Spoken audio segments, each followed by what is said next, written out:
whatever it's worth. Next up, Lupita Godinez taking on Elise Reed.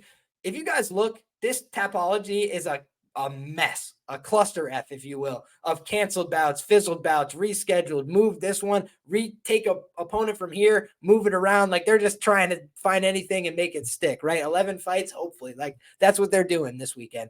And it's been a disaster, right? A bunch of big fights have fallen out. So this is another one of those fights that's kind of just been pieces on the chessboard moved around. But I feel like this lands on Lupita Godinez in a dominant way. And when I look at it, I just feel like Lupita Godinez has a path to easy takedowns in this fight. I feel like she's the naturally better athlete, and I feel like she's got more power on the feet, more linear strikes with the boxing. I feel like a lot of what we see from Elise Reed, getting herself on one foot, throwing a lot of kicks, I feel like she could be barreled over. Most of the women she's beat in the UFC are small, undersized. Some of the women that she's been beaten by in the UFC beat her with their B game, like what's her name, Loma Lukbunmi, taking her down and finishing her on the mat, which, by the way, I said was possible in the lead up to that fight. I was like, this girl is fish-like on the mat at times. And that's what I kind of envision here too. I just think Lupita Godinez, too physical, too strong. I think she's going to get takedowns here, and I think she's going to finish Elise Reed. The thing about Elise Reed is she's tough, right? Army tough. I always say I don't like to fade veterans, bro. But when you look at this one, look at what happened when she went against Notorious Gasser and can hardly make it to the octagon due to weight issues, Sijara Eubanks. She absolutely destroyed her face. And guys, it looked like a criminal assault. It did not look like an octagon fight. It looked like something that you would watch in a snuff film. It was not good. So I just feel like Elise Reed kind of has a certain cap of athleticism and a certain cap of her ground game that is not at this level. So I feel like when people are able to take it there, they can kind of exploit that fact. And I feel like when you look at Lupita Godinez at her best, she has those skills. She trains with the Canadian women's wrestling team and a bunch of other people that get her ready for these kind of fights. And I don't think a lot of women can train at that level in terms of their wrestling in particular. So give me Lupita Godinez here. And we'll kick it to my guy, Jewish Better, here to keep the order fresh and new each time. What's up, brother? No, you're good. You're good. Let's do it, man. I got to take the Mexican fighter here once again. I think this is just another setup spot. I originally was trying to find a way that Elise Reed could have some value, but just at the end of the day, even her scrambles are getting a little bit better. She's throwing up omoplatas in her last fight. Wound up getting back to the feet a few times versus Yu Fry. And I'm not a fan of the top control necessarily, Lupita Godinez, but I think she's getting a little bit better. She showed some good, decent boxing versus Ducote, but I think the path is obvious here. It's take the fight to the ground where Elise Reed doesn't have the best grappling defense. And I can't really find a path for Elise Reed beside a split decision, and I just don't think they're going to do that on Mexican Independence Day in Vegas with Lupita Godinez there.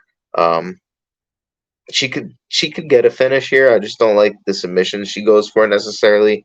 I've seen her getting fully locked in arm triangles and not able to finish them. So she's going for neck cranks, but at the same time, I watched Elise Reed get taken down by Melissa Martinez, who's probably bottom of the barrel. So I'm going to keep this one short and sweet. Give me Lupita Godinez.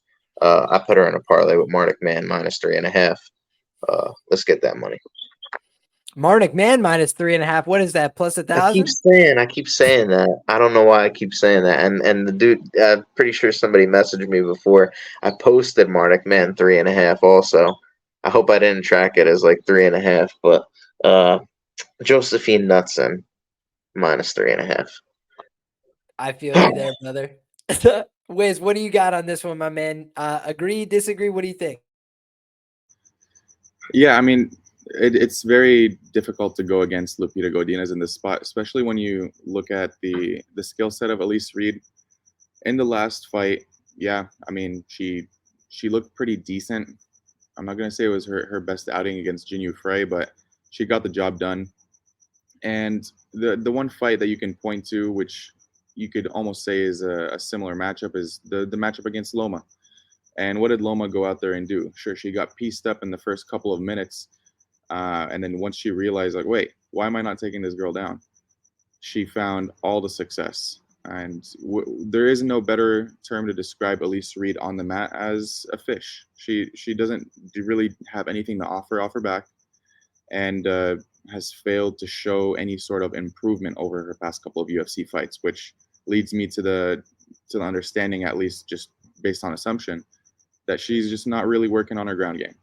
And if Loopy's fighting smart here, she will go to the takedowns. I know in her past couple fights she has not, but against Cynthia Calvillo, she probably had a game plan where she knew that Cynthia Calvillo is a good counter wrestler and has wrestling chops of her own, but displayed some really good striking. And against Emily Ducote, who a lot of people really thought that Ducote was going to outstrike this girl, she just laid it on her. Ducote looked like she was not even supposed to belong in the same octagon as Loopy Godinez in the striking realm, which shows that she's been working on the striking at least, and it's something that she's progressively improving.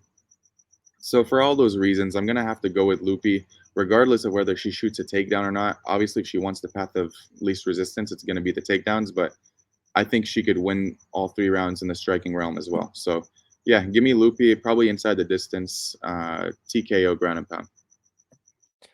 Yeah, man. I think that we tend to agree on this one pretty wholeheartedly. The things that I would point out is that you know, you look at her last couple opponents. I mean, Emily Ducote is a good fighter. Like I would favor Emily Ducote over Elise Reed pretty comfortably as well.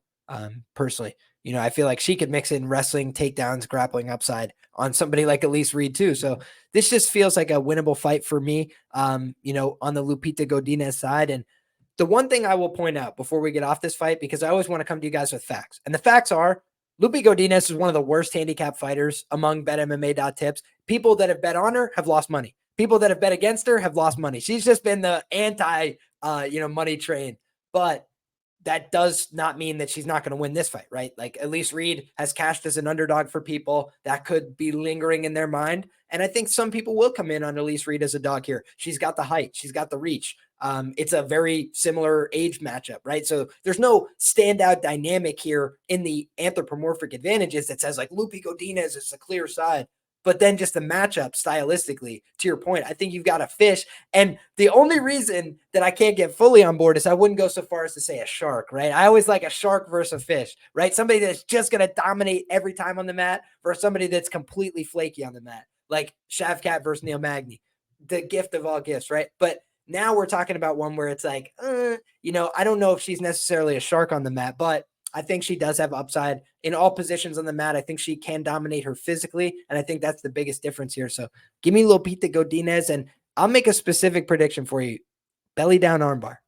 Give me Lupita Godinez, belly down armbar. I think that's how she gets it done. She's pretty proficient from that position, so that's what I like.